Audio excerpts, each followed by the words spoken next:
Bonsoir et bienvenue sur Vestiges du Temps, là où la curiosité s'étire doucement et choisit les chemins les plus sinueux pendant que l'esprit trouve enfin un endroit confortable où se poser. Ce soir, nous allons explorer une question qui peut rester tapie des années au fond de la conscience avant de se redresser et d'exiger toute notre attention. Ce n'est pas une question qui offre des réponses nettes. Ce n'est même pas une question que tout le monde a envie d'examiner très longtemps. Pourtant elle possède ce pouvoir discret. Incliner légèrement la tête et faire apparaître votre vie entière sous un angle que vous n'aviez jamais remarqué auparavant. La question est simple à prononcer, mais suffisamment vaste pour modifier la couleur de presque tout ce que vous regardez. Et si la Terre était un test? Pas une image poétique, pas une métaphore habile. Un véritable test. De ceux qui sont préparés avec intention. De ceux qui supposent un observateur. De ceux dans lesquels vos choix, vos souffrances, vos silences, la façon exacte dont vous traversez une existence pourrait être consignée, examinée, évaluée. Peut-être par une intelligence supérieure qui aurait tout conçu. Peut-être par une puissance très ancienne que nous nommions autrefois des dieux. Peut-être par une civilisation venue d'une distance si grande que nous ne percevrions jamais sa présence. Ou peut-être, et c'est là que l'idée devient encore plus étrange par nous-mêmes, des humains du futur projetant leur regard en arrière à travers le temps ou à travers une technologie inimaginable, préparant la scène pour leurs propres ancêtres et observant, impassibles, comment l'histoire se déroule. Vous avez peut-être déjà ressenti, sans le nommer, des fragments de cette intuition. Ces instants où la vie semble étrangement arrangée, où les coïncidences s'enchaînent avec une précision presque indécente, où une personne entre dans votre existence pile au moment où vous en aviez le plus besoin, où un événement surgit qui paraît avoir été placé là uniquement pour vous contraindre à vous interroger sur vous-même. Mais avant de nous laisser trop emporter par ces possibles, je voudrais vous demander quelque chose de beaucoup plus simple et de beaucoup plus proche. D'où m'écoutez-vous, là, maintenant? Êtes-vous dans un lieu que vous connaissez par cœur? Êtes-vous en déplacement? Est-ce le jour ou la nuit chez vous? Le monde est découpé en temps de fuseaux horaires différents, et pourtant nous nous retrouvons ici, dans le même instant suspendu. Votre « maintenant » à vous est peut-être inondé de lumière matinale. Ou peut-être est-il enveloppé d'ombre et de silence. Si vous m'écoutez en vous préparant à dormir, peut-être ces paroles deviendront-elles un compagnon discret pour accompagner la fin de votre journée. Si vous les écoutez au début d'une nouvelle journée, peut-être ne seront-elles qu'un murmure calme en arrière-plan tandis que vous entrez dans ce qui vient. Si ce genre d'exploration lente vous plaît, si vous aimez vous laisser dériver dans ce type de conversation sans hâte, cela me toucherait beaucoup que vous offriez un pouce levé à cette vidéo et peut-être que vous vous abonniez à la chaîne. Cela aide ce petit espace à rejoindre d'autres personnes qui cherchent, elles aussi, quelque chose de posé pour terminer ou commencer leur journée. Et maintenant que le rythme est donné, nous pouvons avancer ensemble dans cette idée, sans nous presser. Parce que se demander si la Terre est un test n'est pas une course vers une réponse. C'est plutôt l'art de remarquer ce qui change dans votre regard quand vous laissez cette question flotter doucement en arrière-plan. La première chose qui vient à l'esprit, c'est que le mot « test » ne porte pas le même poids pour tout le monde. À l'école, il évoquait souvent des rangées de tables, une feuille à remplir, une horloge murale qui rendait chaque seconde plus lourde. Dans la vie, un test peut signifier infiniment plus. Il peut être une mesure de ce que vous avez appris sans même vous en rendre compte. Une façon de révéler comment vous réagissez sous pression, ou comment vous vous comportez quand personne ne vous indique la conduite à tenir. Dans l'expérience de pensée que nous menons ici, envisager la Terre comme un test n'implique pas que nous soyons tous assis dans la même salle à répondre aux mêmes questions. Chaque personne pourrait affronter sa propre version sur mesure, ajustée de manière si subtile qu'elle ne s'en aperçoit même pas. Vous pensez peut-être déjà aux conditions extraordinaires qui rendent possible la vie ici.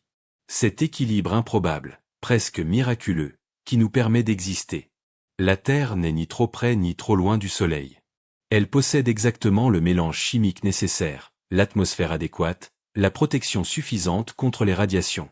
Son champ magnétique nous défend des vents solaires qui pourraient, autrement, arracher l'atmosphère entière. Son orbite est stable. Ses saisons sont assez régulières pour que la vie puisse s'organiser dans le temps. Quand les scientifiques parlent de la zone habitable, ou zone boucle d'or, autour d'une étoile, ils décrivent les planètes qui se trouvent dans la fourchette étroite où la vie telle que nous la connaissons devient possible. Mais si la Terre est un test, ces conditions ne seraient pas de simples hasards heureux. Elles seraient les réglages précis d'un examen conçu pour observer ce que la vie ferait si on lui offrait un point de départ presque idéal. Cela soulève immédiatement une autre question. Si c'est un test, quelles sont les vraies interrogations posées? S'agit-il de survie? De notre capacité à nous adapter aux changements climatiques, aux catastrophes naturelles, aux innombrables maladies qui cherchent à nous emporter? S'agit-il de moralité? De la façon dont nous traitons autrui quand les ressources deviennent rares, ou quand elles abondent? S'agit-il de coopération?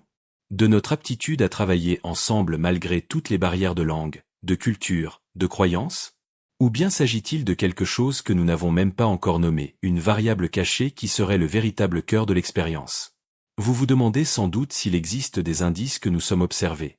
Et si oui, si nous serions capables de les reconnaître. Si une intelligence supérieure désirait nous voir agir de façon naturelle, elle ne se montrerait pas au grand jour. Elle resterait invisible, laissant les événements se dérouler sans intervention apparente. Ou alors son intervention serait si discrète que nous la prendrions pour le hasard, un changement soudain de météo qui oblige deux inconnus à se parler, une minuscule série d'événements qui vous empêche de prendre tel chemin ce jour-là.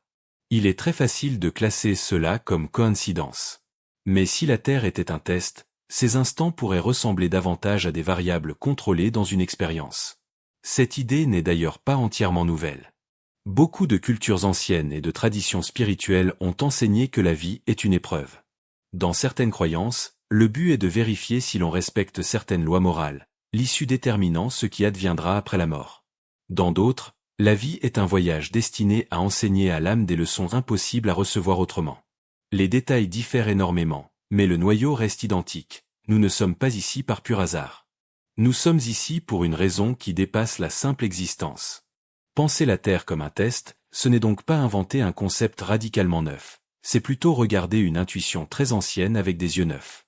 Pour certains, cette perspective est apaisante. Si la vie est un test, alors la souffrance n'est pas absurde. Les épreuves ont un sens, même si ce sens nous échappe. Pour d'autres, elle est troublante. Elle implique que nous sommes en permanence sous le regard de quelqu'un ou de quelque chose, et que nos actes pourraient entraîner des conséquences que nous ne voyons pas venir. Dans tous les cas, elle modifie le regard que l'on porte sur l'existence quotidienne. Les moments où l'on est gentil sans raison apparente. Les décisions prises quand personne ne regarde. La façon dont on réagit quand tout va mal. Si tout cela fait partie d'une évaluation, ces gestes minuscules deviennent soudain chargés d'une autre densité. Il existe aussi la possibilité que le test ne porte pas sur les individus pris un par un, mais sur l'humanité dans son ensemble. Peut-être que la question n'est pas de savoir si vous ou moi passons, personnellement, mais si notre espèce parvient à franchir certains seuils, vivre de façon durable, éviter l'autodestruction par nos propres outils, apprendre à dialoguer sans transformer chaque désaccord en guerre. Si tel est le cas, chaque génération ne serait qu'un nouveau relevé de données, un groupe supplémentaire de participants dans une étude qui s'étend sur des millénaires, peut-être bien davantage. Il devient alors difficile de ne pas relire les grands événements historiques sous cet éclairage, les montées fulgurantes et les chutes brutales des civilisations, les cycles répétés de guerre et de paix, les percées scientifiques suivies de recul, tout cela peut soudain ressembler à des rapports d'avancement dans une expérience de très longue haleine. Si vous avez déjà entendu l'expression « épreuve du feu », vous sentez peut-être que cette idée partage beaucoup avec la manière dont les humains s'éprouvent déjà eux-mêmes. Nous inventons des défis pour nous pousser au-delà du confort.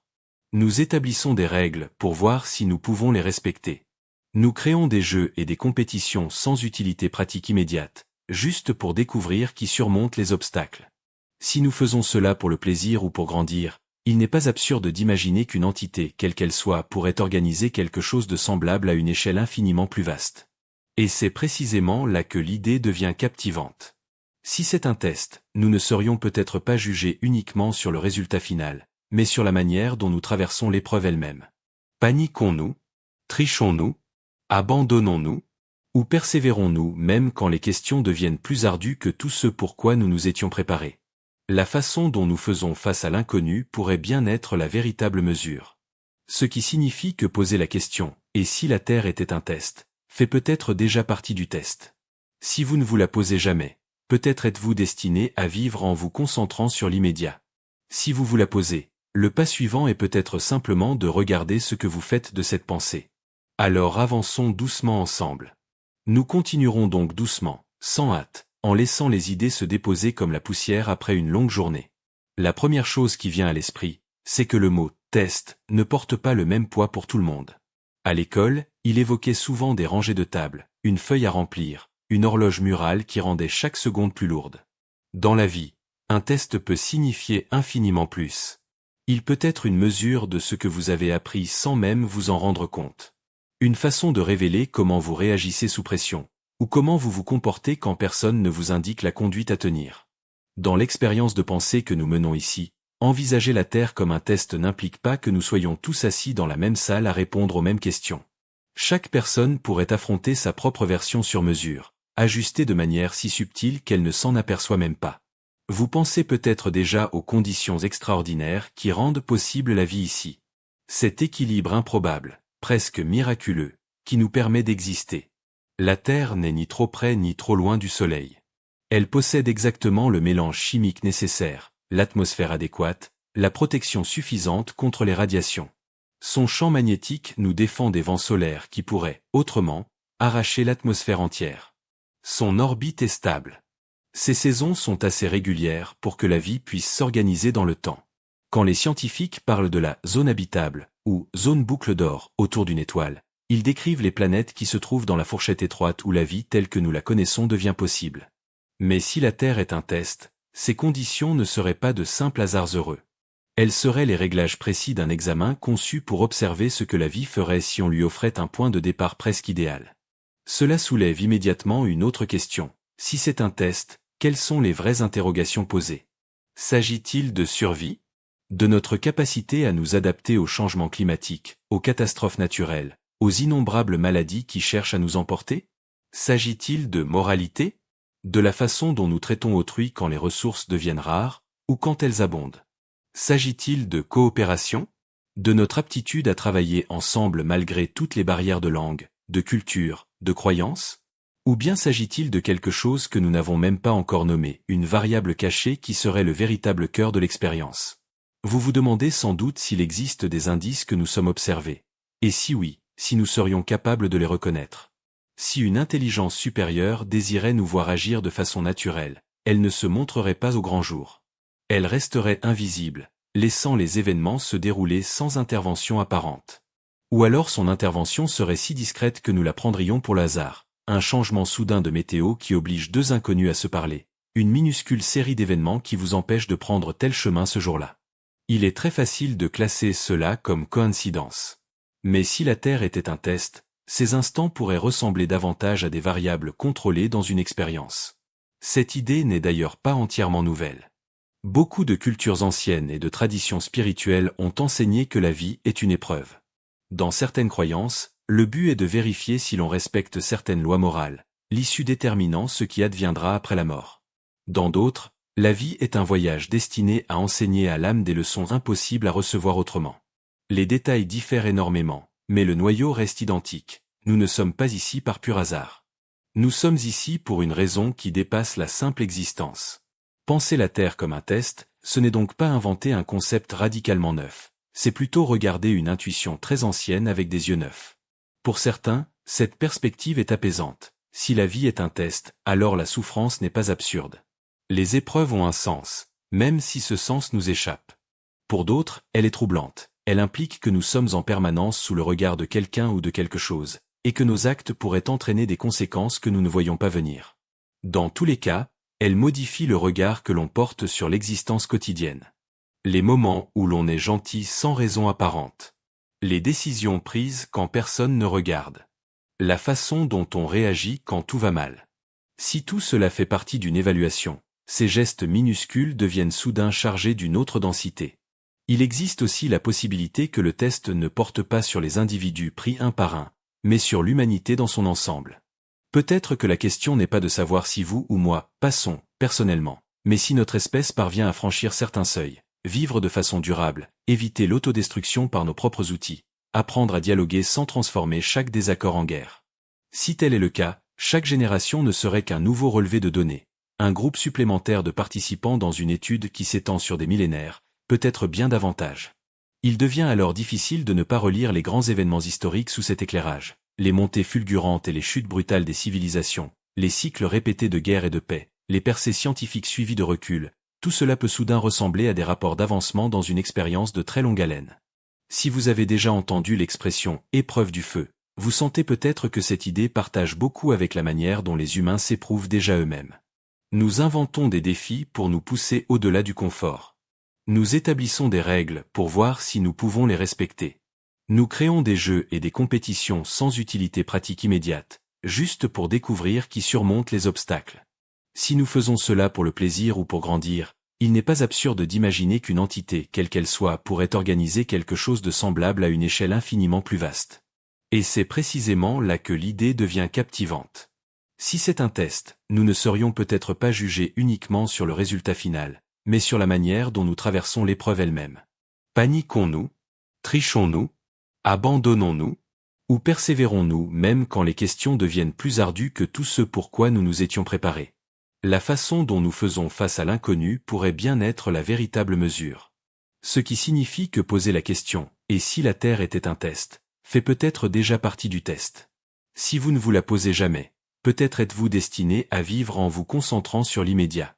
Si vous vous la posez, le pas suivant est peut-être simplement de regarder ce que vous faites de cette pensée.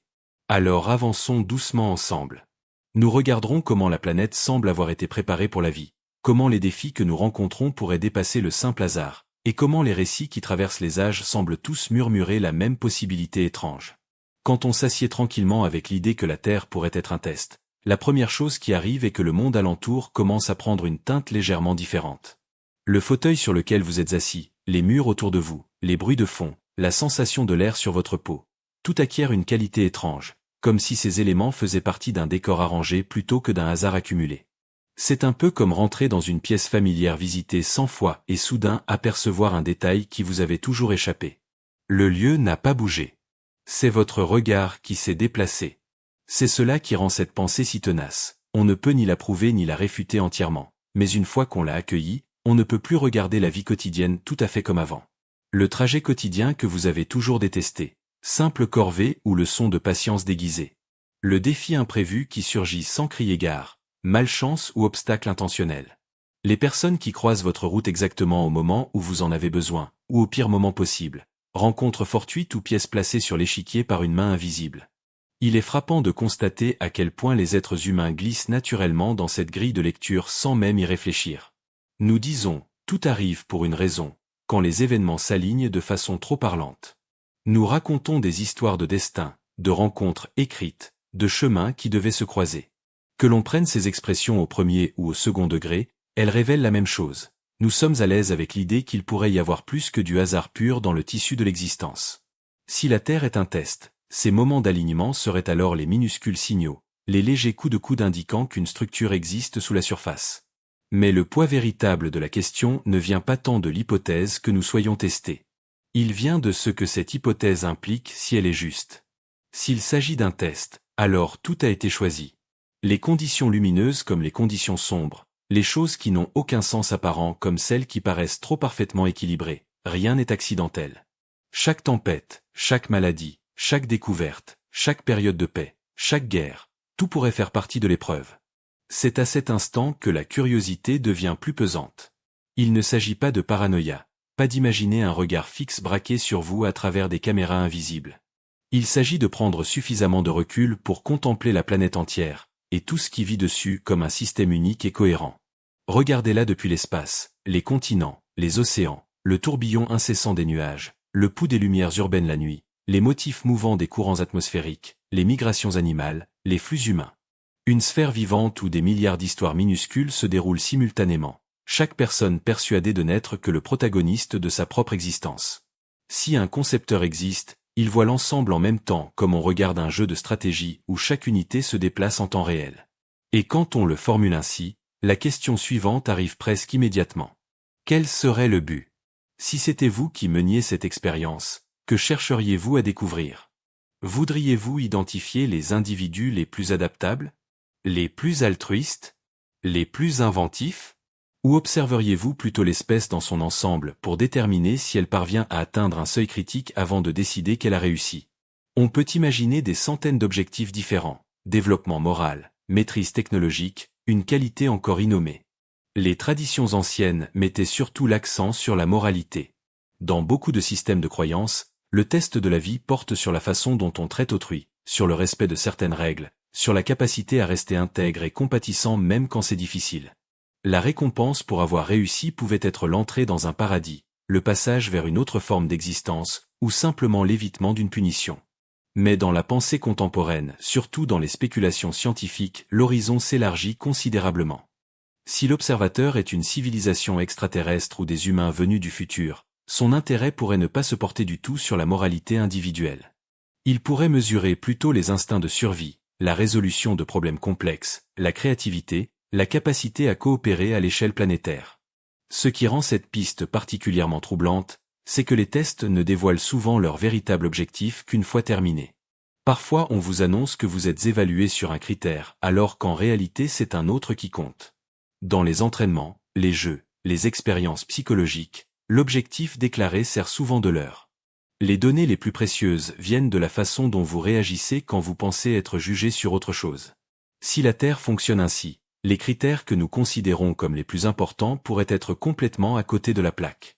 Reste ensuite la question cruciale. Sommes-nous censés savoir qu'il s'agit d'un test ? Dans la plupart des situations, la simple connaissance du fait qu'on est observé modifie le comportement. On fait plus d'efforts. On peut aussi essayer de manipuler le système.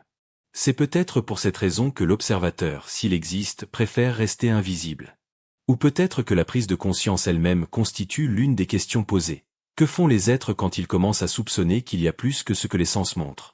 Cherchent-ils des réponses ? Tentent-ils d'entrer en contact avec l'auteur du test ? Ou choisissent-ils d'ignorer cette possibilité ? Il est également concevable que le test soit multicouche. À l'échelle la plus intime, chaque individu serait évalué sur la façon dont il traverse ses épreuves personnelles, traite autrui, persévère dans la difficulté. À l'échelle globale, l'espèce serait jugée sur sa capacité à ne pas s'autodétruire, à trouver un mode de vie soutenable, à s'étendre au-delà de son berceau planétaire. Si les deux niveaux coexistent, l'expérience devient d'une complexité considérable. Chaque décision individuelle ondule et se répercute dans le résultat collectif. L'histoire humaine offre une matière abondante pour ce type d'analyse. Les civilisations naissent, innovent, s'effondrent. D'autres surgissent sur leur ruine, reproduisant souvent les mêmes erreurs, apprenant parfois du passé, l'oubliant parfois complètement. La technologie transforme radicalement nos conditions d'existence, ouvrant des possibles inimaginables pour nos ancêtres, tout en créant des dangers qu'ils n'ont jamais connus. Nous coopérons quand cela nous arrange, rivalisons quand cela nous arrange davantage, et dans ce va-et-vient incessant nous dessinons l'avenir de tous. C'est désordonné, imprévisible, contradictoire, exactement le genre d'environnement qui produirait des résultats riches et variés si quelqu'un l'observait. Et c'est là que l'idée devient vraiment inconfortable. Si c'est un test, il n'est pas forcément bienveillant ni sécurisé. Les tests peuvent être conçus pour pousser jusqu'aux limites. Ils peuvent comporter une durée limitée dont on ignore la fin. Ils peuvent être structurés de façon que seuls certains réussissent. Ils peuvent inclure des pièges, des leurres, des moments où une mauvaise décision coûte beaucoup plus cher qu'on ne l'imaginait. Rien de tout cela ne semblerait juste si on ignorait qu'il s'agit d'un test. Mais la justice n'est peut-être pas l'objectif. L'objectif pourrait être précisément de voir ce que nous faisons dans des conditions injustes, opaques, incertaines. Cela n'est pas entièrement sombre. Si le test mesure la croissance, la créativité ou la capacité à résoudre des problèmes, alors chaque difficulté est aussi une occasion de briller. Chaque virage inattendu devient une opportunité de prouver qu'on sait s'adapter. Les moments qui ressemblent le plus à des échecs pourraient être ceux qui comptent le plus dans le calcul final. Seulement voilà, sans connaître la grille de notation, nous avançons à l'aveugle. Et c'est précisément cette incertitude qui donne à la question toute sa force. Elle nous oblige à nous demander ce qui vaut vraiment la peine d'être fait quand on ignore les critères d'évaluation. Et ainsi la question continue de transformer doucement notre regard. On se surprend à observer la structure du monde, l'équilibre précaire entre ordre et chaos, la façon dont la vie s'accroche à chaque recoin de la planète, la ténacité avec laquelle l'humanité avance malgré tous les obstacles.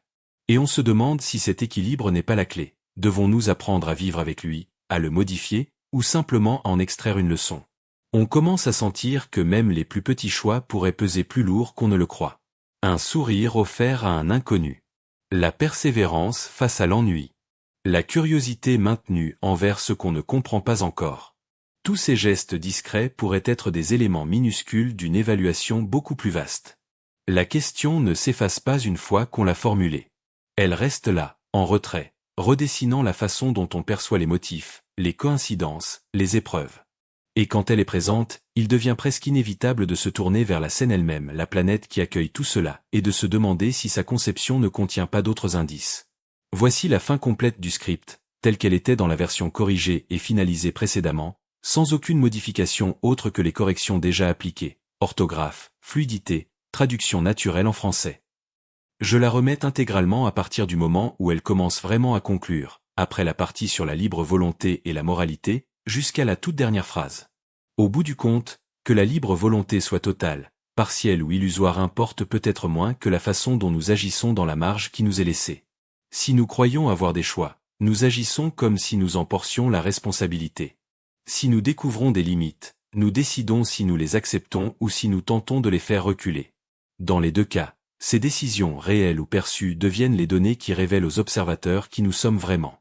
Et cela nous ramène à un angle plus intime sur le test. Si le choix est au centre, alors ce que nous valorisons quand nous choisissons devient la question décisive. La vraie interrogation n'est plus seulement « que pouvons-nous faire ?» Elle devient « que allons-nous faire et pourquoi ?» Ce qui nous conduit naturellement vers le prochain lieu d'exploration, les variables morales, ces repères mouvants du bien et du mal qui nous guident à travers un monde dont les règles du test restent invisibles. Si les observateurs ou le système dans lequel nous sommes plongés sèment des indices dans le ciel et sur la terre, il est logique de penser que les remarquer n'est pas la fin de l'exercice. L'évaluation véritable commence peut-être quand nous décidons quoi faire de ce que nous avons remarqué. C'est là que la moralité entre en scène, non dans son sens abstrait et théorique, mais dans sa réalité la plus concrète, celle des décisions qui ont un coût. L'idée d'un tableau de bord moral suppose qu'il existe quelque part un registre invisible où chaque acte, chaque abstention, chaque intention est consignée et interprétée selon une grille que nous ne connaissons pas. Nous ignorons les catégories, les coefficients, le seuil de passage. Mais s'il existe, alors chaque geste pourrait y laisser une trace. Dans nos sociétés, nous tenons déjà des comptes partout, sport, études, travail, finances personnelles. Quand les règles sont claires, cela fait sens. On voit ce qui est attendu, on mesure ses progrès. Mais le tableau moral d'un test dissimulé est opaque. Il tourne en silence, que nous y croyions ou non. Nous devons deviner ce qu'il valorise et ces suppositions sont façonnées par notre culture, notre éducation, nos blessures, nos rencontres. Si le test est conçu par une intelligence extérieure, sa notion de moralité pourrait ne pas correspondre à la nôtre. Nous jugeons souvent en termes d'honnêteté, de compassion, d'équité, de soin. Eux pourraient juger selon d'autres axes, efficacité à long terme, résilience du système, survie de l'espèce, capacité à générer de la complexité. Une action que nous considérons comme moralement bonne pourrait être pénalisée si elle réduit l'adaptabilité collective. Une action que nous jugeons discutable pourrait être valorisée si elle protège le groupe au prix d'un sacrifice individuel. Cette discordance crée une incertitude étrange. Imaginez jouer à un jeu sans savoir si aider les autres vous rapporte des points ou vous en faites perdre. Vous seriez réduit à suivre votre instinct, tout en sachant que le système pourrait lire vos gestes selon une logique différente. C'est exactement la situation dans laquelle nous nous trouvons peut-être. S'il existe un tel tableau, nous ne pouvons agir qu'en fonction des principes que nous tenons pour justes, et accepter que l'évaluation finale puisse utiliser une autre échelle. Cette incertitude pourrait être voulue. Si nous connaissions précisément les actions qui augmentent le score, nous pourrions optimiser notre comportement, jouer la vertu plutôt que de la vivre. Le voile qui recouvre le tableau force une forme d'authenticité ou du moins la révèle. Quand on ne voit pas le score, on ne peut pas jouer pour le public. On ne peut agir qu'à partir des valeurs que l'on porte réellement, même si elles sont impopulaires ou coûteuses. Du point de vue de la conception d'un test, les données les plus précieuses viendraient alors de la façon dont nous naviguons l'ambiguïté morale. Restons-nous fidèles à un principe même quand il nous coûte cher? Changeons-nous de position selon les circonstances? Agissons-nous différemment quand nous croyons être seuls et quand nous sentons un regard? Ces variations révèlent ce qui est profondément inscrit en nous et ce qui n'est que performance conditionnelle. Cela pose aussi la question de l'échelle. Le tableau est-il individuel, chaque personne suivie séparément, ou collectif, l'humanité jugée dans son ensemble? S'il est collectif, nos actes individuels contribuent à un résultat global. Un choix généreux peut être compensé par l'égoïsme d'un autre, et inversement. Cela expliquerait pourquoi le progrès moral semble si inégal, certains groupes avancent en empathie tandis que d'autres régressent, et la courbe globale est chaotique. Autre possibilité, le score est-il cumulatif sur toute une vie, ou pondéré vers les actes récents? Dans nos propres systèmes, Certains classements se réinitialisent, nouveau départ, d'autres conservent l'historique complet. Si les observateurs cherchent la croissance, ils pourraient accorder plus de poids aux actes récents, considérant les erreurs passées comme moins déterminantes si elles sont suivies d'améliorations. S'ils cherchent la cohérence, ils pourraient tout enregistrer sans jamais effacer. Cette idée de tableau moral redessine aussi certains grands événements historiques. Guerre, famine, révolution, découverte majeure. Chacun pourrait représenter un immense ensemble de micro-tests moraux. Qui protège les plus faibles dans le chaos? Qui exploite la crise pour son profit personnel? Qui dit la vérité quand mentir serait plus sûr? Qui répand la peur ou la haine quand la panique est contagieuse? Dans ces moments extrêmes, la moralité n'est plus abstraite, elle devient immédiate, coûteuse, vitale. Ces décisions pourraient peser particulièrement lourd dans le registre. Dans les périodes plus calmes, le jugement pourrait être plus subtil. Utilisons-nous notre confort pour soulager la souffrance d'autrui? Disons-nous la vérité quand mentir serait indolore? Remarquons-nous la douleur qui ne nous touche pas directement? Ces gestes discrets peuvent sembler anodins sur le moment. Pourtant, si le tableau valorise les motifs durables plutôt que les coups d'éclat, il pourrait être aussi significatif que les choix héroïques. Il faut aussi envisager que le tableau ne note pas seulement ce que nous faisons, mais ce que nous nous abstenons de faire. Nos lois distinguent les crimes d'action et les crimes d'inaction. Si les observateurs raisonnent de la même façon, ne pas intervenir face à une injustice ou un danger pourrait être aussi lourdement sanctionné qu'agir directement de façon nuisible. Cela rend l'épreuve plus exigeante. Il ne suffit plus d'éviter le mal, il faut activement chercher à faire le bien. Reste la question de l'intention. Certaines traditions morales insistent sur le résultat. Si l'acte cause du tort, il est mauvais, peu importe le motif. D'autres mettent l'accent sur l'intention. Un geste bienveillant qui tourne mal peut être pardonné. Si les observateurs jugent sur les résultats, de bonnes intentions sans effet concret pourraient rester insuffisantes. S'ils jugent sur l'intention, une erreur commise avec sincérité pourrait être valorisée. Nous n'avons aucun moyen de savoir laquelle de ces logiques prévaut, donc nous ne pouvons que suivre notre propre boussole intérieure. La technologie moderne complique encore la donne. Nos actes ont aujourd'hui une portée planétaire instantanée. Un message posté en colère peut blesser des milliers de personnes à des milliers de kilomètres. Une information partagée au bon moment peut sauver des vies sur plusieurs continents. Si un tableau moral existe, il doit nécessairement prendre en compte l'échelle et la vitesse de l'impact de nos choix. Si le test mesure la moralité sous pression croissante, alors les derniers siècles ont constitué une accélération spectaculaire. Nous sommes passés de communautés relativement isolées à une civilisation interconnectée où nos décisions peuvent affecter des inconnus que nous ne croiserons jamais.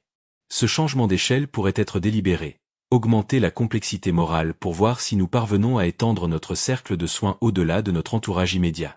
Dans cette perspective, le tableau moral n'est pas une abstraction philosophique. C'est un journal vivant de notre façon de naviguer dans un monde où notre influence s'étend toujours plus loin. Il n'attend pas que nous soyons prêts. Il enregistre simplement ce que nous faisons quand l'occasion se présente d'aider, de nuire ou d'ignorer. Et comme nous ne pouvons pas voir les résultats, nous restons dans l'incertitude. Tendons-nous vers la réussite ou vers l'échec? Ce qui rend cette incertitude à la fois fascinante et frustrante, c'est que le tableau, s'il existe, pourrait ne jamais être dévoilé avant la toute fin. Pour chaque individu, au moment de la mort. Pour l'humanité, peut-être à un point encore futur où le test s'achèverait. Jusque-là, nous n'avons que notre propre réflexion et les échos que le monde nous renvoie, échos souvent brouillés, contradictoires, incomplets. Cette absence de retour clair pourrait être la caractéristique la plus importante du dispositif. Elle nous oblige à construire une moralité qui ne dépend pas de récompenses visibles ou de punitions immédiates. Elle nous pousse à agir selon nos principes même quand rien ne prouve qu'ils marchent. Autrement dit, le tableau pourrait être caché non pour nous tromper, mais pour nous empêcher de jouer uniquement pour le score. Et si c'est le cas, notre évolution morale individuelle et collective est en train de se produire ici et maintenant, souvent sans que nous en ayons pleinement conscience. Ce qui nous amène à la question suivante. Quel est vraiment le but de cette notation? Sert-elle à nous préparer à quelque chose? À filtrer ceux qui passeront à l'étape suivante? Ou est-ce un processus sans fin, un test que nous sommes destinés à traverser indéfiniment parce que l'acte même de le traverser est le but? Les observateurs le savent-ils? Ils ne nous l'ont pas dit. Et donc nous continuons, nous agissons, nous choisissons, nous espérons que nos calculs moraux correspondent au moins approximativement à la grille invisible. Cet espoir est ce qui nous porte vers la question la plus profonde. À quoi ressemblerait la fin du test, s'il y a une fin? Et que se passerait-il quand les résultats seraient enfin connus? Si un tableau moral existe et si nos actes sont suivis en direction d'un seuil invisible, il devient naturel de se demander s'il y a un point final, non seulement la fin individuelle que chacun rencontre à sa mort, mais une fin collective pour l'humanité entière. Dans ce cadre, l'idée de graduation devient à la fois attirante et inquiétante. Attirante, car elle suggère qu'une récompense ou une avancée attend ceux qui réussissent. Inquiétante, car elle implique aussi qu'un jugement définitif pourrait être porté sur notre bilan collectif. En termes humains, la graduation marque une transition. On achève une phase et on entre dans une autre, plus large, moins encadrée. Si la Terre est un test, la graduation pourrait signifier quitter cet environnement, physiquement, spirituellement, ou d'une manière que nous ne pouvons même pas concevoir pour une nouvelle étape réservée à ceux qui ont rempli les critères. Cela pourrait être un niveau supérieur de réalité, une autre forme d'existence, ou même un renversement de rôle où nous deviendrions les observateurs d'un nouveau test. La question essentielle est, quels seraient ces critères? S'ils sont moraux, la graduation pourrait dépendre d'un seuil d'empathie, d'équité ou de coopération atteint collectivement. S'ils sont intellectuels, elle pourrait exiger une compréhension suffisamment profonde de l'univers et de notre place dedans. S'ils concernent l'adaptabilité, nous devrions prouver que nous pouvons traverser des bouleversements sans sombrer dans le chaos. Il est également possible que plusieurs dimensions soient combinées et mesurées non seulement chez les individus, mais à l'échelle de l'espèce entière. Cette dernière précision change tout. Personne ne pourrait graduer seul. Nous monterions ou tomberions ensemble. Dans ce cas, les plus avancés parmi nous ne travailleraient pas seulement pour leur propre score. Ils œuvreraient à élever la moyenne collective par l'enseignement, l'exemple, la création de systèmes qui permettent à davantage de personnes de progresser. Du point de vue du test, la capacité à emmener les autres pourrait être la marque la plus élevée de maturité. La graduation ne supposerait peut-être pas la perfection, mais un seuil minimal. Dans nos écoles, tous les diplômés ne partent pas avec le même niveau. Il suffit d'être assez prêt pour la suite. Les concepteurs pourraient appliquer le même principe. Pas besoin d'être irréprochable, seulement capable de fonctionner dans la phase suivante sans tout détruire. Cela laisserait de la place à l'imperfection, aux erreurs, à la diversité des chemins. Tant que la trajectoire globale reste ascendante, le passage resterait possible. La graduation pourrait aussi être plus discrète que nous l'imaginons. Pas d'annonce spectaculaire, pas de départ visible de la Terre. Simplement un changement dans la nature même du test, de nouveaux défis apparaissent, sans qu'on nous dise que nous avons franchi l'étape précédente. Elle pourrait être masquée, comme le test lui-même, pour éviter que nous nous relâchions. Nous pourrions déjà être entrés dans les premières phases sans nous en rendre compte. Si l'on accepte cette lecture, certains grands bonds de l'histoire humaine pourraient être des étapes curriculaires, l'invention du langage, l'agriculture, l'écriture, la révolution scientifique, l'ère numérique. Chacun a bouleversé notre façon d'être au monde. De l'extérieur, ces sauts pourraient être des introductions délibérées de nouveaux outils et contraintes, pour voir si nous parvenons à les intégrer sans nous autodétruire. Reste la question de savoir si la graduation est garantie, dès lors que le seuil est atteint, ou sélective. Dans nos systèmes éducatifs, certains passent tandis que d'autres redoublent ou abandonnent. Si le test fonctionne ainsi, tout le monde ne passerait pas en même temps. L'idée d'une sélection soulève alors des questions éthiques immenses, pour nous comme pour les observateurs. Choisirait-il les individus les plus performants? Ceux qui ont le plus progressé? Ceux qui montrent le plus de potentiel brut ou la plus grande fiabilité? Dans certaines traditions spirituelles, cela prend la forme de l'ascension ou de l'éveil individuel. Certains atteignent un état qui les élève hors de la condition commune. Le modèle de graduation pourrait combiner les deux, selon que le test vise le développement personnel, l'évolution de l'espèce, ou les deux à la fois. S'il y a une graduation, le chemin qui y mène pourrait compter autant, sinon plus, que le moment où l'on y arrive. Dans l'éducation humaine, le véritable apprentissage se fait dans le processus, pas seulement dans le diplôme final. Les observateurs pourraient se soucier moins de l'instant où nous atteignons le seuil que de la manière dont nous y sommes parvenus, par exploitation et raccourci, ou par collaboration et résilience. Il y a aussi la possibilité inconfortable que la graduation implique de laisser derrière ceux qui ne sont pas prêts. Cela pourrait être une séparation littérale. Ou cela pourrait signifier que ceux qui ne passent pas restent simplement dans le même environnement, inconscients que d'autres ont avancé. Si le test est stratifié ainsi, la Terre pourrait contenir plusieurs couches de réalité superposées. Différents groupes vivraient des versions différentes sans le savoir.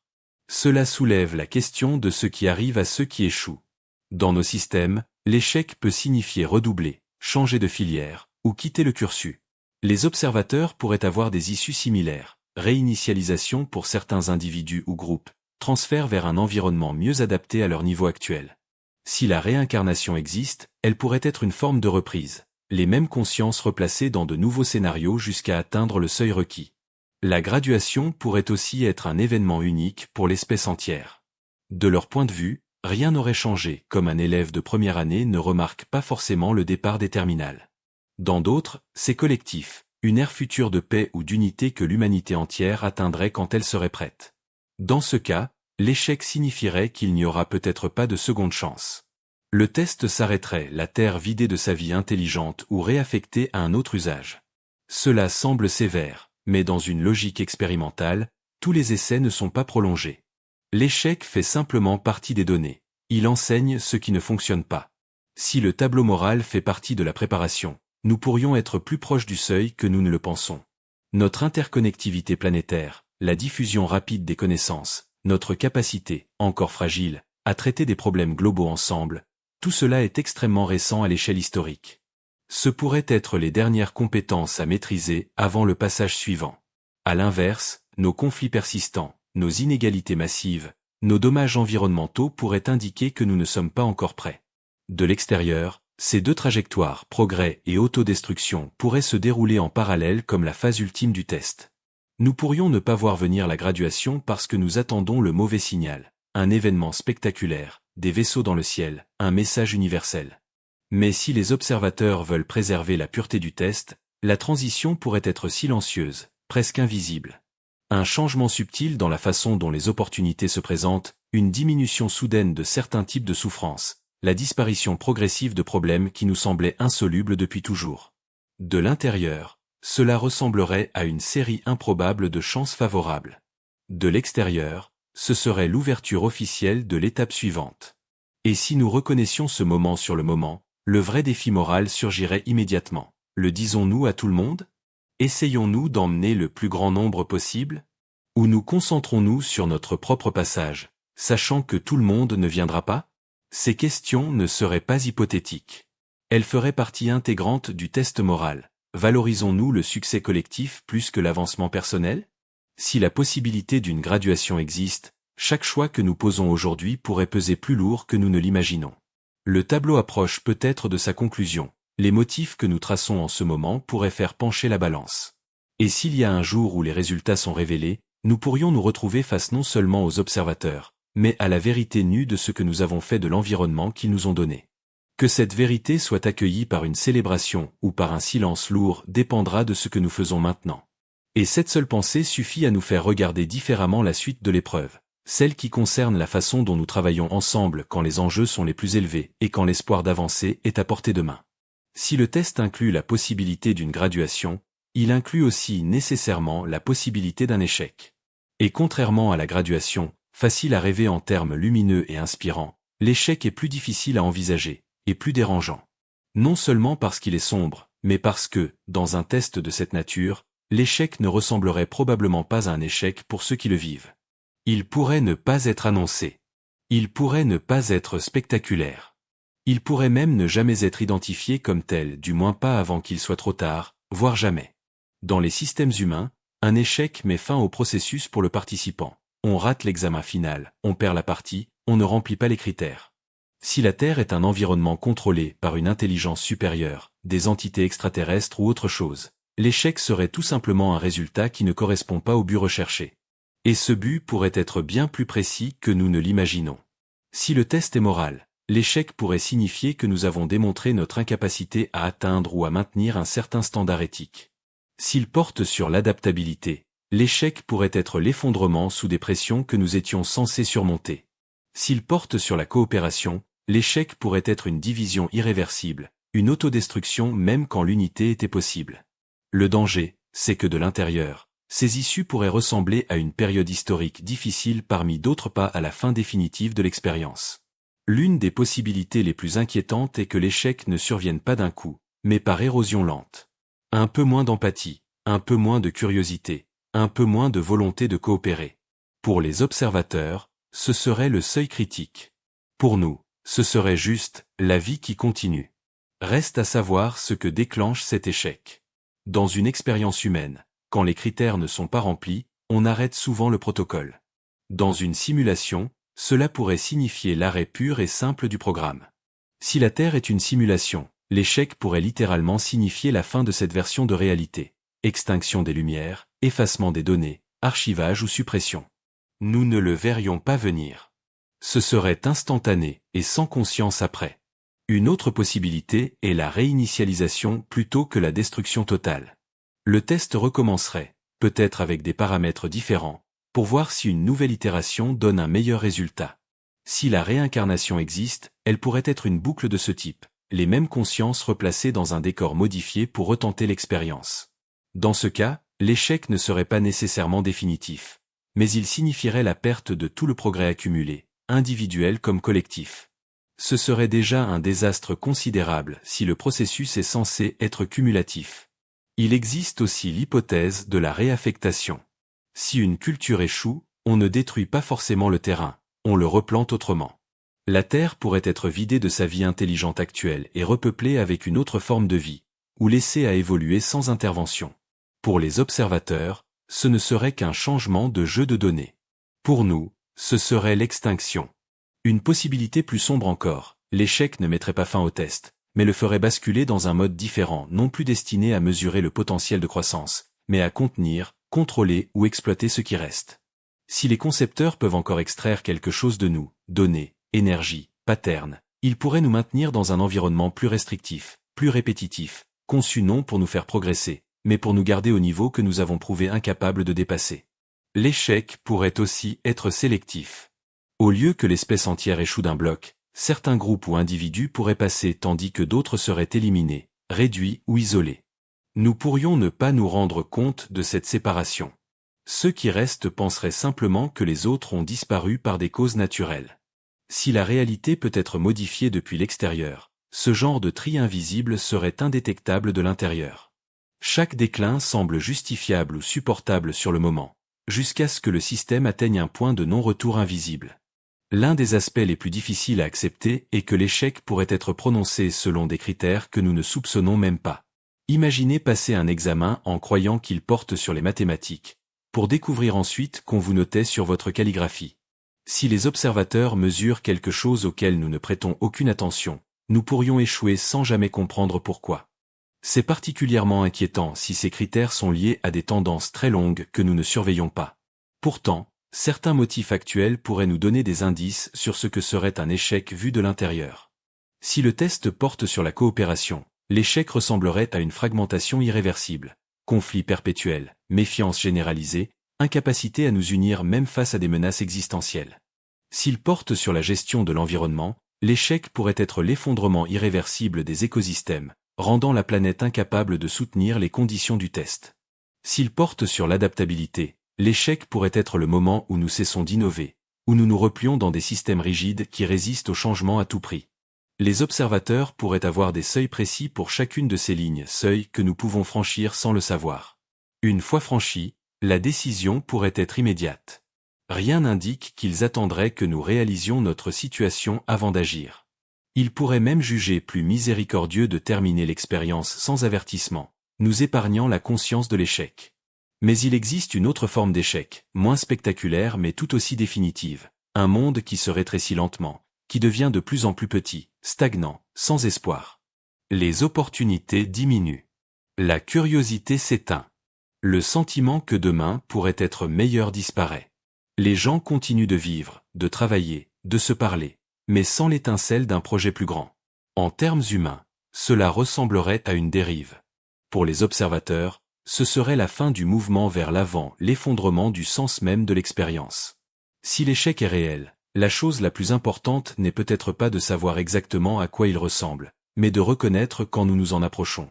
Surveiller les signes de rétrécissement des possibles, la perte de notre appétit pour le risque, le remplacement de l'espoir par la résignation. Si ces tendances sont visibles, le test est peut-être encore en cours, et il reste peut-être du temps pour changer de trajectoire. Bien sûr, l'échec pourrait ne pas être évitable pour tous. Si le test combine un scoring individuel et collectif, Certains pourraient passer tandis que d'autres échouent avec des destins qui divergent en conséquence. C'est là que le tableau moral revient au premier plan. Les choix personnels ne sauveraient peut-être pas l'espèce entière, mais ils pourraient sauver l'individu des conséquences de l'échec collectif. Ou l'inverse pourrait être vrai. Un parcours individuel irréprochable ne compterait pour rien si le groupe tombe en dessous du seuil. De l'intérieur, c'est frustrant. Nous ne savons pas si nous devons nous concentrer sur nous-mêmes, sur le collectif ou sur les deux. Mais pour un concepteur de test, cette ambiguïté est peut-être essentielle. Elle nous oblige à nous soucier simultanément de notre propre intégrité et de la survie du tout sans garantie que l'un ou l'autre suffise. Si l'échec est possible, la prévention l'est aussi. La vraie question devient, pouvons-nous repérer les motifs à temps pour agir? Cela exige d'être lucide sur notre état actuel, sur nos manquements, sur le fait que les enjeux pourraient être bien plus grands que nous ne l'imaginons. Car si le test se termine par un échec, il se pourrait qu'il n'y ait pas de seconde chance. Et s'il y en a une, elle pourrait ne pas ressembler à quelque chose que nous reconnaissons comme la nôtre. Ce qui nous conduit à la dernière grande question. Si tout cela est réel, si le test est toujours en cours, quels outils avons-nous pour augmenter nos chances? Comment détecter les observateurs? Comment lire les signes? Comment influencer l'issue avant qu'il soit trop tard? Et si l'une des choses mesurées n'était pas seulement notre comportement ou notre moralité, mais notre capacité à réaliser que nous sommes mesurés? Autrement dit, et si la conscience de soi n'était pas un sous-produit accidentel du test, mais l'une de ses exigences centrales? Cela bouleverserait tout. Cela signifierait que remarquer les indices, questionner la nature du décor, spéculer sur le but de l'existence, tout cela pourrait être aussi important que nos actes concrets. Cela signifierait que la simple conversation que nous menons en ce moment, se demander si la Terre est un test, fait déjà partie de la réussite. Dans les expériences humaines, on distingue souvent les sujets qui ignorent l'expérience de ceux qui savent y participer. Ces derniers modifient presque toujours leur comportement, rendant parfois les résultats inutilisables. C'est pourquoi beaucoup d'études reposent sur la dissimulation partielle ou totale jusqu'à la fin. Mais il existe un type d'expérience plus subtile, celle où l'objectif est de voir si les participants découvriront par eux-mêmes qu'ils sont dans une expérience. Dans ce cas, la découverte devient le critère principal. Si la Terre est conçue ainsi, les observateurs pourraient attendre de voir qui remarque. Les indices que nous avons évoqués, réglage trop parfait de la planète, motifs récurrents dans l'histoire, cycle d'épreuves et de renaissance ne seraient pas seulement des éléments du test, ils seraient aussi des miettes laissées pour nous guider vers la prise de conscience. Les percevoir exigerait une forme particulière d'attention, sortir de l'immédiateté, regarder non plus seulement le contenu de notre vie, mais la structure qui l'encadre. Cela suggère que le test pourrait avoir plusieurs niveaux. Survie et adaptation de base, le niveau où opère la plupart de la vie. Point complexité sociale et morale, organisation, coopération, création de sens. Point métaconscience, réaliser que l'on se trouve dans un système conçu. Ce troisième niveau pourrait être la porte vers ce qui vient ensuite. La conscience de soi à ce stade n'est pas seulement intellectuelle. Elle est pratique. Que faites-vous de cette réalisation? Dans une expérience humaine, si vous découvriez que vous êtes observé, vous pourriez réagir de plusieurs façons. Tentez de briser le cadre, essayez de deviner les attentes et d'optimiser vos réponses ou vous engager de façon plus réfléchie. Utilisez cette conscience pour affiner vos actes tout en respectant les limites du jeu. Les observateurs pourraient être particulièrement attentifs à laquelle de ces attitudes nous adoptons individuellement et collectivement. Un défi majeur est que cette conscience de soi n'est pas distribuée uniformément. Dans tout groupe, certains perçoivent les motifs plus vite que d'autres. Cela pourrait créer une fracture entre ceux qui soupçonnent l'existence du test et ceux qui continuent de voir la vie comme un enchaînement aléatoire. Cette fracture elle-même pourrait être mesurée. Ceux qui comprennent partagent-ils leur intuition? Tentent-ils de convaincre les autres? Respectent-ils le droit de chacun à rester dans l'ignorance? Chaque réponse révèle des priorités. Il est également possible que la conscience de soi devienne dangereuse si elle se répand trop vite. Si le test vise à observer notre comportement naturel, celui que nous adoptons en croyant la vie non observée, une prise de conscience massive pourrait fausser les résultats. Nous pourrions alors commencer à performer la vertu au lieu de la vivre. Dans ce cas, les observateurs pourraient préférer que la révélation reste fragmentaire, limitée à quelques poches de lucidité plutôt qu'à une illumination générale. Cela correspondrait à l'idée que tout le monde n'est pas destiné à réussir de la même manière. Certains pourraient exceller dans les dimensions morales ou adaptatives sans jamais saisir le cadre global. D'autres pourraient comprendre le cadre sans pour autant maîtriser les exigences quotidiennes. De l'extérieur, Ces deux formes de réussite pourraient être également valables, simplement différentes. La question devient alors, comment incarner la conscience de soi sans tomber dans l'inauthenticité? La réponse pourrait être de l'intégrer comme une couche supplémentaire de présence, continuer à agir selon ses valeurs, mais en observant simultanément comment ses actes s'inscrivent dans la structure possible du test. C'est un équilibre fragile, et la capacité à le tenir pourrait être la véritable mesure. Historiquement, les périodes où la conscience de soi collective a augmenté ont souvent coïncidé avec des sauts civilisationnels majeurs, les Lumières, l'ère spatiale, la révolution numérique. Chacune de ces phases nous a forcés à repenser non seulement ce que nous savons, mais comment nous savons, et comment nous nous situons dans un ensemble plus vaste. Ces moments pourraient être des étapes surveillées de près par les observateurs. Il est aussi possible que nous ne soyons pas les premiers à atteindre ce seuil. Si le test a déjà été exécuté plusieurs fois, la prise de conscience pourrait être une phase connue avec ses risques et ses opportunités caractéristiques. Dans des itérations précédentes, certaines civilisations ont peut-être utilisé cette lucidité pour réussir, d'autres l'ont peut-être mal employée et ont échoué. Si tel est le cas, les observateurs pourraient nous regarder aujourd'hui avec un intérêt particulier, sachant que nous approchons d'un point critique. La conscience de soi change aussi notre lecture des épreuves. Dans une vision purement aléatoire, un désastre est de la malchance. Dans une vision de test, le même désastre devient un obstacle placé là exprès. Cette simple réinterprétation peut modifier notre réponse, abandon, redoublement d'efforts, recherche d'une leçon cachée. Les observateurs pourraient ne pas se soucier de l'interprétation choisie, mais du fait qu'elle soit choisie consciemment plutôt que subie par réflexe. Il y a aussi un effet personnel. À l'échelle individuelle, réaliser que la vie pourrait être un test influence déjà subtilement les décisions quotidiennes. Plus de patience dans les conflits, plus de soins envers les inconnus, plus d'attention aux conséquences lointaines. Ces micro-changements peuvent sembler insignifiants. Pourtant, si suffisamment de personnes les adoptent, l'effet collectif devient considérable. Mais la conscience apporte aussi son lot d'inconfort. Se savoir observer et évaluer sans consentement préalable peut sembler intrusif, voire oppressant. Pour certains, cela provoque anxiété ou ressentiment. Pour d'autres, cela apporte un étrange apaisement, l'idée que rien n'est perdu, que chaque effort compte, même quand il passe inaperçu. Cette réponse émotionnelle pourrait elle-même être mesurée. Acceptons-nous le cadre et travaillons-nous à l'intérieur? Le rejetons-nous? Le transformons-nous en source de sens? Si les observateurs valorisent la curiosité, le doute et le questionnement pourraient être des signes positifs plus que la croyance aveugle. Le but pourrait ne pas être d'accepter passivement l'idée du test, mais de l'explorer activement, en sonder les implications, en défier les prémices, en tester les frontières.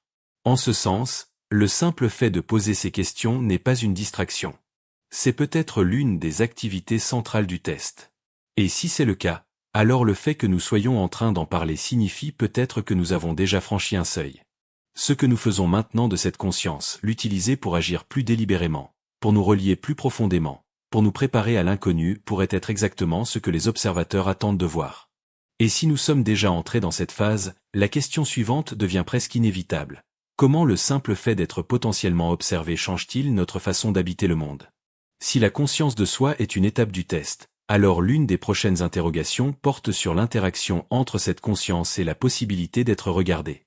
L'observation modifie ce qu'elle touche. En physique, c'est l'effet observateur. Mesurer un système le perturbe. Dans l'expérience de la double fente, le simple fait d'observer change le comportement des particules. Chez les humains, c'est tout aussi vrai. Nous agissons différemment quand nous savons être vus, parfois subtilement, parfois de façon spectaculaire. Pour certains, le regard extérieur aiguise la performance, posture plus droite, paroles plus mesurées, respect plus strict des règles. Pour d'autres, il provoque stress, erreur, rébellion. Dans tous les cas, la présence d'un observateur devient une variable du système. Si les concepteurs du test connaissent cet effet, ils ont probablement calibré l'observation de façon intermédiaire, ni totalement invisible, ce qui laisserait apparaître notre comportement le plus brut, ni totalement évidente, ce qui provoquerait une performance artificielle. Juste assez de soupçons pour que nous nous demandions parfois, et si quelqu'un regardait? Cette incertitude est puissante. Certitude totale d'être observé, comportement calculé. Certitude totale de ne pas l'être, relâchement. Incertitude maintenue, calibration permanente, tension discrète, choix plus réfléchi. Cet état pourrait être exactement ce que le test cherche à produire. une situation où nous devons décider entre agir par principe et agir pour l'apparence. Nous connaissons déjà des versions de cela dans notre vie quotidienne. Caméra de surveillance, évaluation professionnelle, présence d'un proche, tous ces contextes modifient subtilement, ou pas si subtilement, notre conduite. Les observateurs pourraient exploiter cet effet à la fois comme outil de mesure et comme levier actif. Il est intéressant de noter que l'observation ne vient pas toujours d'en haut.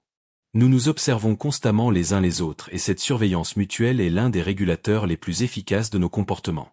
Normes sociales, réputation, désir d'approbation, tout cela maintient beaucoup d'entre nous dans le cadre sans qu'aucun pouvoir central n'ait à intervenir. Les concepteurs pourraient compter là-dessus, créer les conditions initiales, nous y lâcher, et laisser la pression sociale faire une grande partie du travail tout en regardant à distance. Mais si l'objectif est de mesurer l'authenticité, l'observation pose un problème. Comment distinguer le geste sincère de la performance? La solution pourrait être une observation sélective. Dans les moments où ils veulent voir le comportement brut, ils nous laissent croire que nous sommes seuls. Dans les moments où ils veulent voir comment nous réagissons sous le regard, ils s'arrangent pour que nous sentions une présence, sans jamais se montrer complètement. Certains d'entre vous ont peut-être déjà vécu ces instants. Un frisson soudain, l'impression d'être regardé sans raison visible, une coïncidence trop précise. Dans un monde purement aléatoire, ce ne sont que des bizarreries de la perception. Dans un test, ce pourrait être des moments où les observateurs se rapprochent pour mieux voir. Si tel est le cas, l'effet observateur n'est pas un simple phénomène secondaire, il est un outil actif de mesure et de modelage. Et il ne pousse pas toujours dans la même direction. Parfois il encourage le meilleur de nous-mêmes, générosité, honnêteté, retenue. Parfois il provoque l'inverse, dissimulation, défiance, rébellion. Les observateurs pourraient être moins intéressés par le sens global de l'effet que par sa distribution. Quel pourcentage d'entre nous penche vers la vertu sous le regard? Quel pourcentage vers la transgression? Cette proportion pourrait être l'une des statistiques qu'ils suivent avec le plus d'attention. Il faut aussi envisager que l'observation ne se limite pas au présent. Si les observateurs ont accès à l'intégralité de notre histoire, chaque pensée, chaque geste, alors l'effet observateur s'étend rétrospectivement. Savoir que nos actes laissent une trace indélébile peut influencer nos choix même quand nous croyons être seuls. Les humains utilisent déjà ce mécanisme, loi, archives, mémoire collective. Les observateurs pourraient le faire avec une précision infiniment supérieure, un enregistrement parfait, inaltérable. Il y a là un étrange mélange de réconfort et d'oppression. Rien de bon n'est jamais perdu, chaque effort, chaque geste de courage est conservé pour toujours. Mais rien de mauvais ne s'efface non plus, chaque lâcheté, chaque blessure infligée reste inscrite. Que cette idée soit apaisante ou écrasante dit déjà quelque chose sur notre façon d'envisager l'existence. L'observation pourrait également être multiple. Plusieurs couches d'observateurs, intelligences différentes, civilisations variées, versions futures de nous-mêmes pourraient regarder simultanément, chacun avec ses propres centres d'intérêt. De notre point de vue, cela se traduirait simplement par un mélange de synchronicité, de défis et d'éclairs de compréhension inexpliqués. Si l'effet observateur est intégré au test, il pourrait expliquer certains comportements humains autrement énigmatiques. Pourquoi agissons-nous souvent mieux en public qu'en privé? Pourquoi les transformations sociales accélèrent-elles quand la visibilité augmente? Pourquoi consacrons-nous autant d'énergie à raconter, à créer, à conserver des traces même quand la survie est en jeu? Peut-être avons-nous évolué avec l'intuition profonde que nous sommes vus non seulement par nos semblables, mais par quelque chose de plus vaste. Cette intuition pourrait être l'un des outils les plus efficaces des concepteurs. Si le test est bien calibré, la question de savoir si nous sommes réellement observés importe moins que la façon dont nous agissons sous l'hypothèse que nous pourrions l'être. Cette hypothèse façonne nos cultures, nos religions, nos lois, nos éthiques personnelles. Elle crée des systèmes de responsabilité qui fonctionnent même en l'absence de surveillants physiques. Et ce faisant, elle révèle l'équilibre entre nos motivations internes et externes. L'effet observateur pourrait aussi fonctionner en sens inverse. Parfois, les concepteurs pourraient vouloir observer ce qui se passe quand le regard disparaît. Que faisons-nous quand nous croyons être absolument seuls, sans témoin ni conséquence? Ces moments sont particulièrement révélateurs, non parce qu'ils montrent notre meilleur visage, mais parce qu'ils enlèvent toute performance et laissent apparaître ce qui reste. L'absence d'observation pourrait donc être aussi précieuse que sa présence. Il est possible que les observateurs alternent ces deux états, période où nous sentons, ou soupçonnons, le regard, période où nous nous croyons invisibles. Cela leur permettrait de comparer nos comportements sous différents régimes d'attention. Les transitions entre ces phases pourraient être marquées par des événements qui nous semblent aléatoires, poussées soudaines d'intérêt collectif pour un sujet, suivies de longues phases d'oubli. De leur point de vue, ce pourraient être des cycles délibérés. Si tout cela est vrai, l'effet observateur n'est pas une simple curiosité psychologique. Il est une composante essentielle de l'environnement dans lequel nous évoluons. Il modèle nos cultures, nos choix, notre image de nous-mêmes même quand nous n'en avons pas conscience.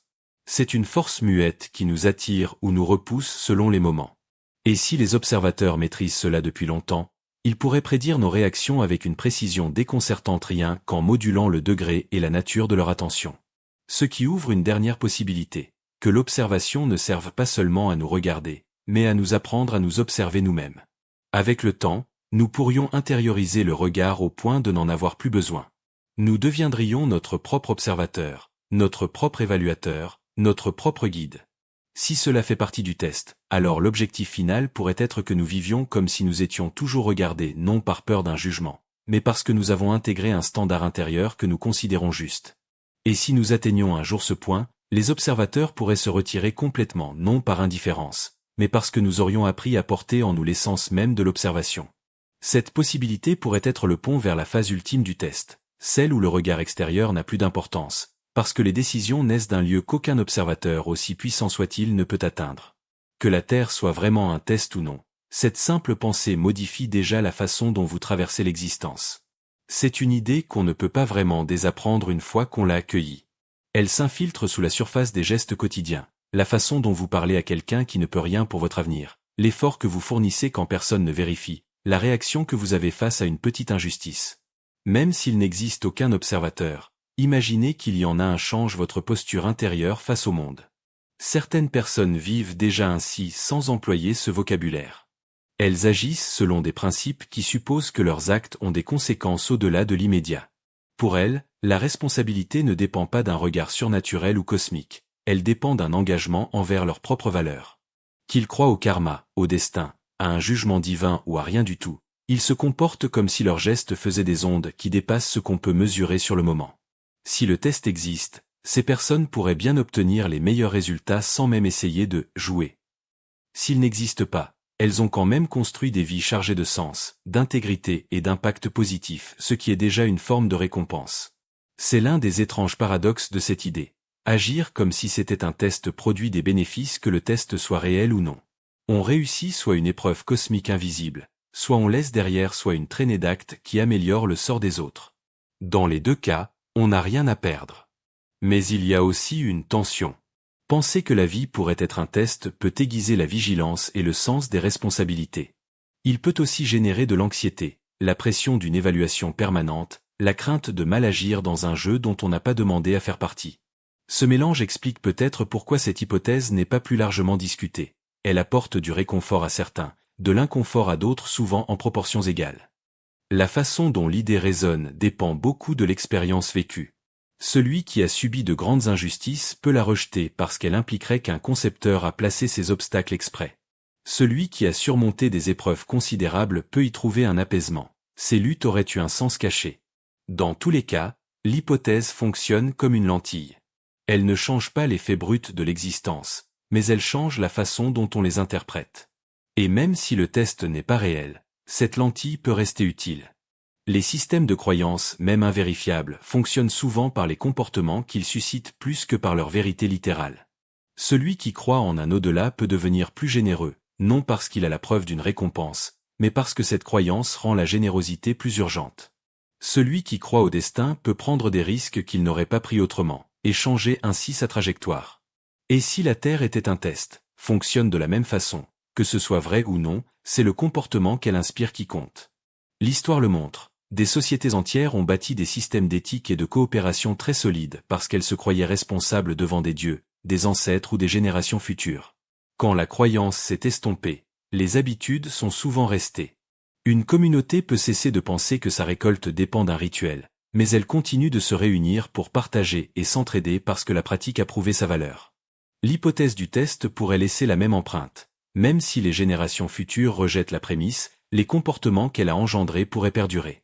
Il est même possible que le test réel ou supposé fonctionne mieux quand on ne sait pas avec certitude s'il existe. Savoir qu'il est réel pourrait nous pousser à optimiser cyniquement nos actes pour le score. Savoir qu'il est faux pourrait nous faire rejeter des comportements dont la valeur n'apparaît que sur le très long terme. L'incertitude maintient les deux possibilités ouvertes. Elle permet au comportement de s'épanouir sans sombrer dans le calcul ou dans le nihilisme. Même sans preuve, la question crée une forme de responsabilité silencieuse. Imaginez-vous réveiller chaque matin avec deux vérités possibles en tête. Soit personne ne regarde et le sens que vous donnez est le seul qui existe. Soit quelqu'un regarde et vos choix participent à quelque chose de plus vaste. Dans les deux cas, vos actes continuent de façonner la réalité immédiate pour vous et pour ceux qui vous entourent. La seule différence est l'échelle des ondes produites. Vivre comme si c'était un test aiguise aussi l'attention au moment qui compte vraiment. Parler quand il serait plus facile de se taire. Aider quand c'est inconvénient. Écouter quand on préférerait parler. Dans le cadre du test, ces gestes ne sont pas seulement des petites victoires personnelles. Ils deviennent des occasions de montrer de la croissance, de la résilience, de l'empathie. Que quelqu'un les note ou non ne change rien au fait qu'ils construisent le genre de personne que vous devenez. Il faut cependant reconnaître que l'idée peut être mal utilisée. L'histoire est pleine d'exemples où la croyance en une évaluation supérieure a servi à contrôler, à punir, à imposer la conformité. La différence entre une version saine et une version toxique tient souvent à ceci. Est-ce que cette croyance encourage la responsabilité personnelle et la réflexion critique, ou exige-t-elle une obéissance aveugle ? Un test qui mérite d'être réussi devrait valoriser des qualités qui améliorent la vie pour tous, pas seulement l'adhésion à des règles arbitraires. C'est pourquoi, même si le test existe, il reste essentiel de questionner la source des normes que l'on suit. Si des observateurs sont là, ils pourraient se soucier beaucoup moins de notre fidélité à des rituels humains que de notre capacité à penser par nous-mêmes, à défier les systèmes nuisibles, à agir avec intégrité même quand personne ne regarde. L'obéissance aveugle pourrait être un échec aussi grave que la rébellion égoïste, car elle signifie que l'on a délégué son jugement moral au lieu de le cultiver. Il est d'ailleurs possible que les critères réels soient beaucoup plus simples que nous ne le supposons. Les humains adorent compliquer, listes interminables de prescriptions, rituels, interdits. Le test pourrait se réduire à 3 questions de base. Aidez-vous quand vous le pouvez? Nuissez-vous moins que vous le pourriez? Apprenez-vous des fois où vous échouez?